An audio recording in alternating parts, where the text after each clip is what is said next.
Hi, my name is Nick Palmer, and today we are going to take a virtual tour of one of the most iconic buildings in the United States, the Capitol Building in Washington, D.C. From both an artist and architecture perspective, I've always been fascinated by how ancient styles shape modern identity. Today, we're going to walk through the Capitol not just as tourists, but through the lens of design, tracing the deep influence of ancient Greek architecture on this American symbol of democracy.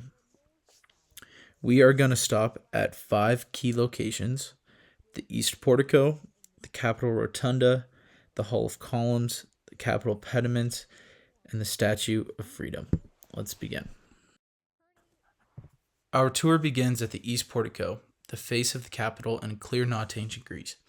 As an architect, the first thing I notice is the colonnade of Corinthian columns, tall and elegant, drawing directly from classical Greek orders. These aren't just decorative, they signal power, permanence, and the ideals of the Republic. When the Capitol was being designed, the architects, especially Benjamin Henry Latrobe and later Charles Bulfinch, were deeply influenced by the Parthenon in Athens.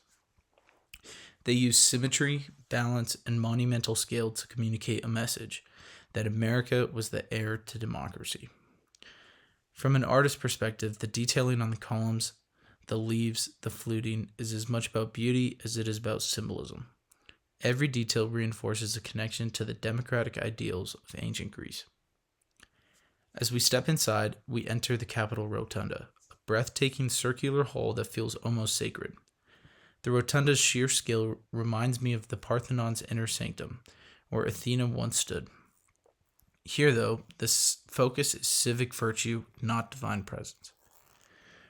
From an architectural lens, the rotunda is a neoclassical marvel. The dome, inspired by Greek precedents, is a feat of engineering and symbolism. It sits directly above the symbolic center of American government, just like how the dome temples of ancient times represented the universe centered around the gods.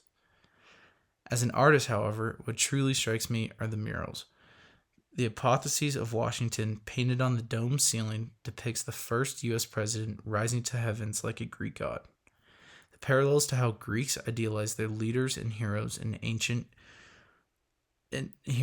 art are unmistakable. Greek influence isn't just structural, it's spiritual and visual.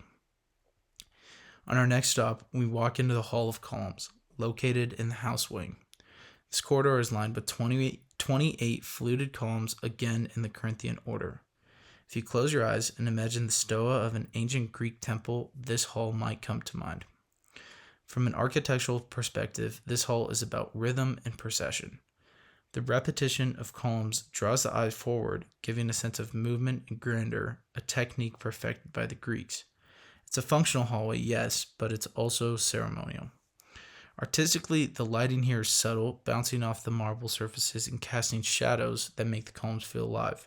It's a modern echo of how Greek temples use natural light and shadow to emphasize form and space. Now let's step outside and take a closer look at the Capitol's pediments. The triangular sculptures you see above the porticos are the pediments. In ancient Greece, pediments were often filled with powerful narratives, such as gods battling giants or even Athena's birth.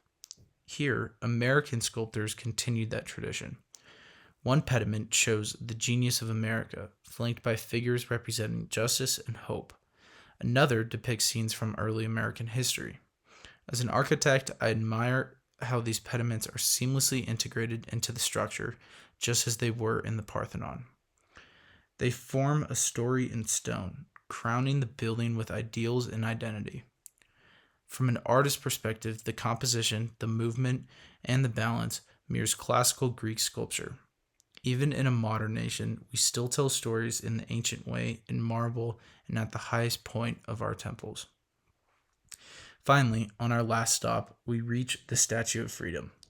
Standing over 19 feet tall, she crowns the Capitol dome, a symbol of liberty and national identity. While the statue is Roman in armor and neoclassical form, its symbolism reaches even deeper. To me, this statue is the American counterpart to Athena Parthenos, who once stood inside the Parthenon.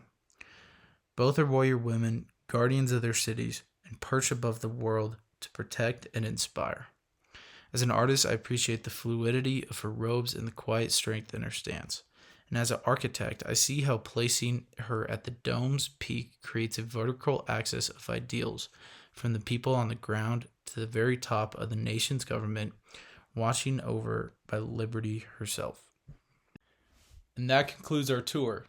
Walking through the Capitol building through the eyes of an artist and an architect reveals how deeply our democracy is rooted in the ideals of ancient Greece. From column to pediment, dome to statue, the language of architecture connects past to present, telling us who we are by showing us where we came from. Thank you for joining me on this journey through classical influence on American imagination.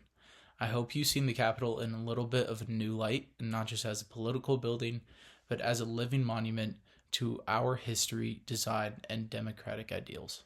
Thank you.